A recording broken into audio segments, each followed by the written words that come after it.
Kalau kita mau lihat bagaimana Nabi kita Muhammad sallallahu alaihi wasallam, maka salah satu riwayat dari Imam Bukhari, dari riwayat Imam Ahmad, dari riwayat Imam Nasa'i, dan ini hadis diriwayatkan dari Imam Ibnu Abbas, dari Sayyiduna Ibnu Abbas, salah satu sahabat Nabi yang didoakan Nabi dari kecil sudah menjadi ahlu tafsir dari golongan para sahabat.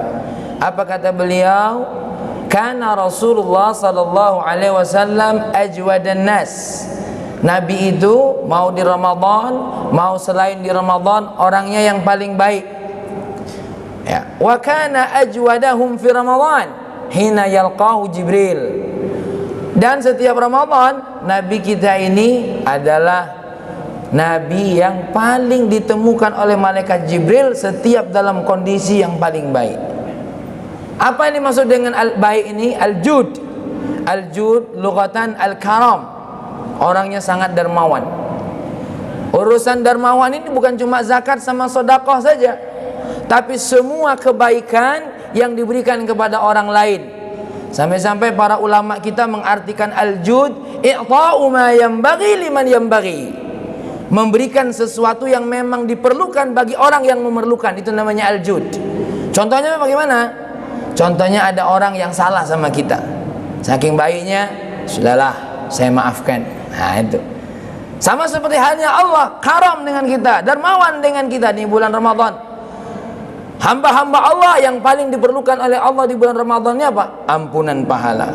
Maka ampunan pahala ini diberikan oleh Allah kepada siapapun yang menghidupkan Ramadan ini dengan iman dan wahtisaban, dan disimbolkan oleh Nabi kita Muhammad sallallahu alaihi wasallam dalam hadisnya, "Idza jaa Ramadan futihat abwabul jannah ya wa ghulqat abwabun nar wa suffidatis syayatin." Disimbolkan ya dengan apa? Terbukanya pintu surga, tertutupnya pintu neraka, dan terikatnya syaitan.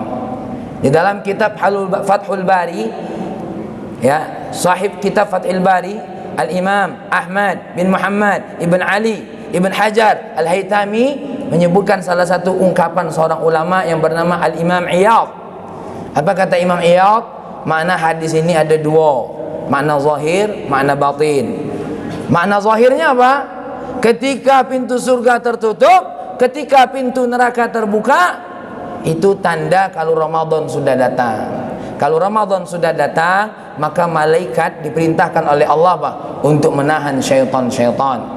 Bahkan di dalam kitab An-Nasaihud Diniyah, maksud daripada malaikat setan-setan di mana? Diikat, dilemparkan ke laut-laut. Makanya jangan heran di laut banyak setan-setan. Dak baju, dak celana. Karena dilempar ke sana kalau. Ya. Tuh. Makanya ini ibu-ibu yang bapak-bapak, ibu semua yang dimuliakan oleh Allah Subhanahu wa taala ini. Ya, saking Allah ini karamnya buat kita, dermawannya buat kita. Maka Nabi pun begitu. Dan salah satu karamnya Allah Subhanahu wa taala buat kita semua, kita ini perlu dengan yang namanya apa? Panen pahala. Maka simbolnya adalah ini, makna batinnya.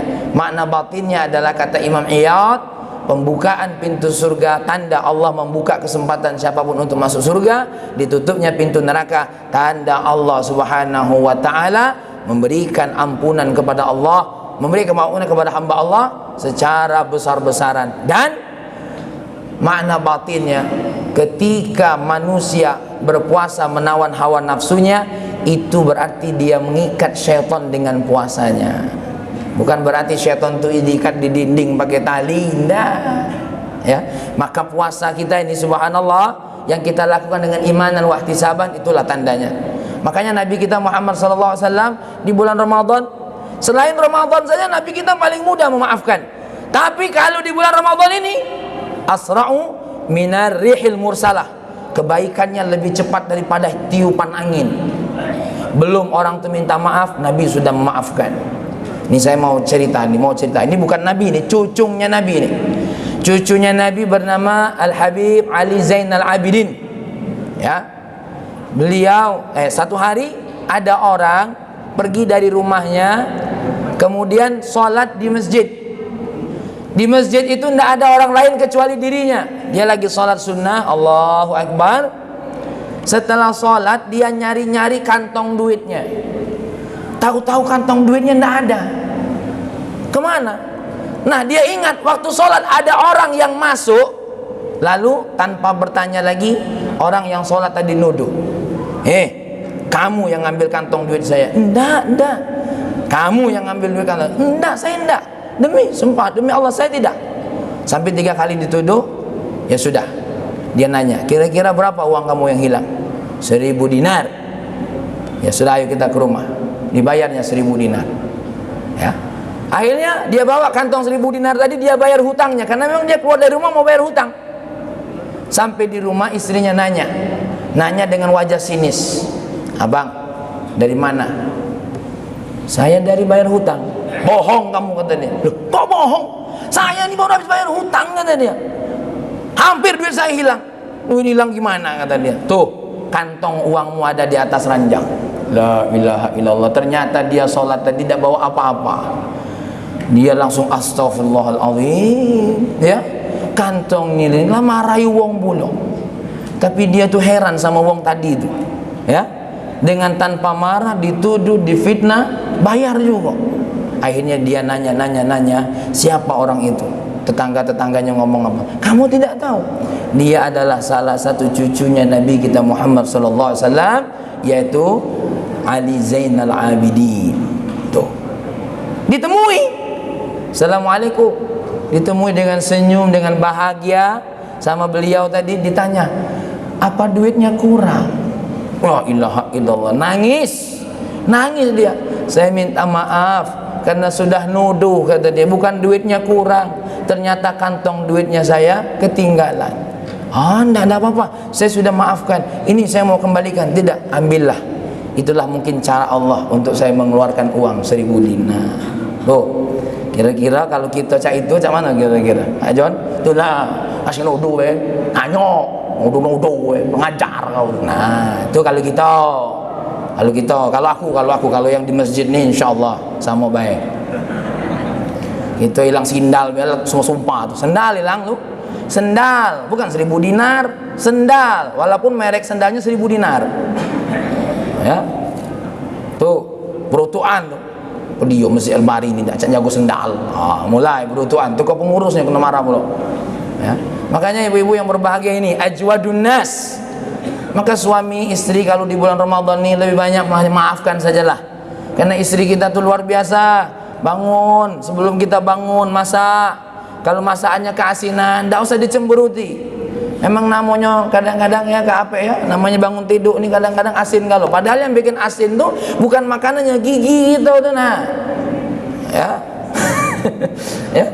Makanya ibu-ibu kalau ada suami marah masakan keasinan tanya, "Udah kumur-kumur belum?" Nah itu yang diteguk tuh. Makanya kita ini harus mudah-mudah lah memaafkan. Bulan Ramadan ini maklum yang namanya wong lapar tuh bawaannya nak ngamuk baik. Naik motor lampatnya wong nih. Itulah ya. Siapa itu? Saya.